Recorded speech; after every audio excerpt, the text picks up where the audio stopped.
काल आत्या गेली त्याच्यामुळे मी आज एकटीच होते आणि आज एकटीलाच सगळ्या गोष्टी करायच्या होत्या. वृंदाला अंघोळसुद्धा मला आज एकटीलाच घालायची होती. सकाळी वृंदाला खेळायला ठेवलं हॉलमध्ये आणि मी गेले किचनमध्ये पिठवणी बनवण्यासाठी. पिठवणी बनवायचीच होती, मग म्हटलं जास्तच पीठ भाजून ठेवावं म्हणजे रोजचं टेन्शनच गेलं. वृंदाच्या टॉनिकचा पण टाईम झाला होता. मग वृंदाला टॉनिक देऊन घेतलं आणि वृंदाला हॉलमध्ये ठेवलं खेळायला.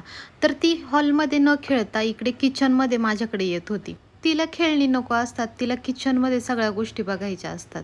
नंतर वृंदाला थोड्या वेळाने झोपी लावलं. वृंदा झोपल्यानंतर मग मी माझे बाकीचे कामं उरकली आणि मला नाश्त्यासाठी पोहे बनवायचे होते, तर ते पोहे बनवून घेतले. वृंदा झोपेतून उठल्यानंतर थोडा वेळ खेळली. ती खेळल्यानंतर मग तिला घालायची होती अंघोळ.